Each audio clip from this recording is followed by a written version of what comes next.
insane. So this has organically grown into something big. There are thousands more coming to Canberra.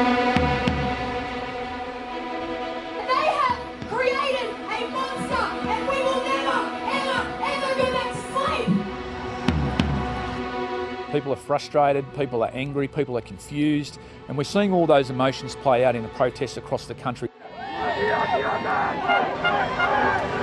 Social media is a fundamental part of this movement, and it's also a part of the way that they draw new people into the movement. Spurred by a range of online groups, more than 10,000 Australians converged on Canberra last weekend. The protests were largely about vaccine mandates and COVID-19 restrictions. Some protesters have displayed more extreme views in recent weeks. Some even issued threats to politicians who stood in their way. We are coming for you. We don't want you to get caught up in the mess, but if you're still in there when we come, you're gone. While the majority of Australians are vaccinated against COVID-19, a vocal minority is still fired up about various public health measures. It's created an unusual coalition of wellness gurus, evangelical figures, anti-vaccination activists and conspiracy theorists, as well as many Australians who feel genuinely aggrieved by pandemic restrictions and mandates.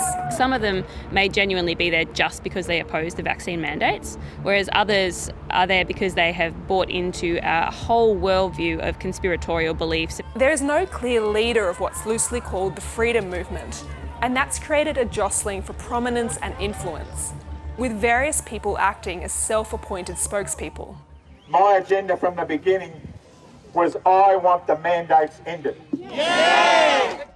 Anti-vaccination activists, sovereign citizen groups who believe a conspiracy theory that the Australian government is illegitimate, and a group who have been involved in Melbourne's rolling anti-lockdown protests, including anti-vaccination organisation Reignite Democracy Australia. Obviously they are very vocal, so there's a lot of attention paid to them, but their numbers are very, very small.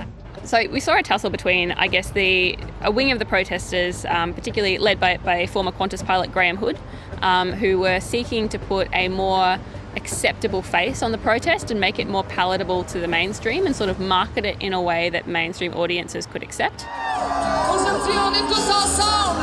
The protests in Canberra were partly inspired by the Canadian trucker convoy, which began as a pushback against vaccine mandates, but has now crippled the Canadian capital of Ottawa.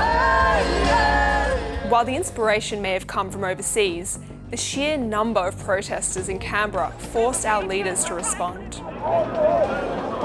I understand their concerns about these issues. The Commonwealth Government, my government, has only ever supported the mandates that have been recommended. The other mandates that have been put in place by state governments are decisions that they have taken, and they are the governments that they should be raising those issues with.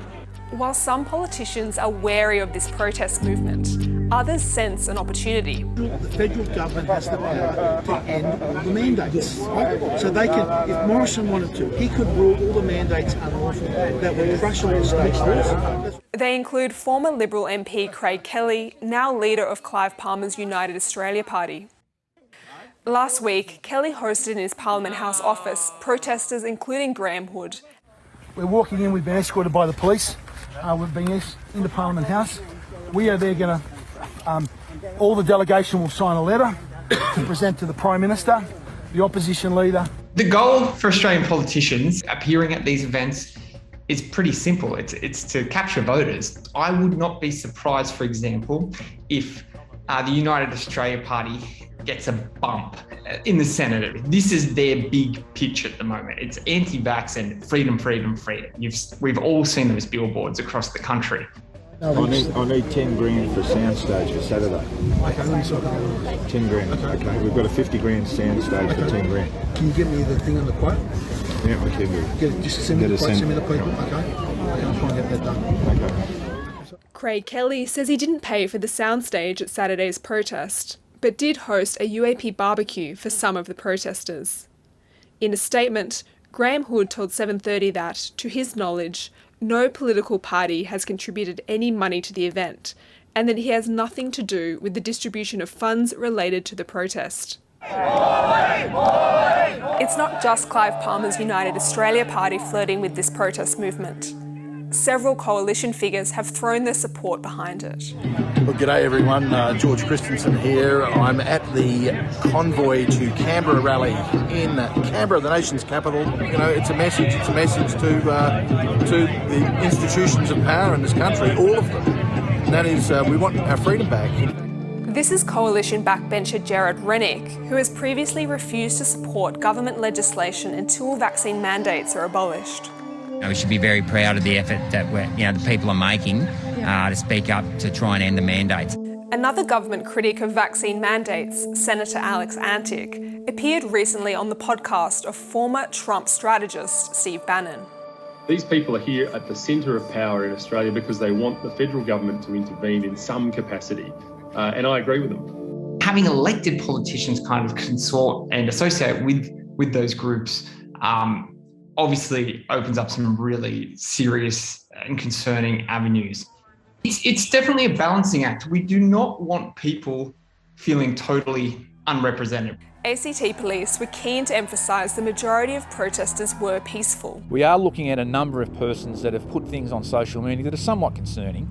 We'll keep looking at those over the next couple of weeks to see whether or not there's potentially some charges that we'll put forward for things such as incitement. Some experts think it could be difficult for this protest movement to sustain momentum in the lead up to the election. I think politicians should be very cognizant of the fact that this is a movement they don't control and often don't understand particularly well either, and that it could turn on them very quickly.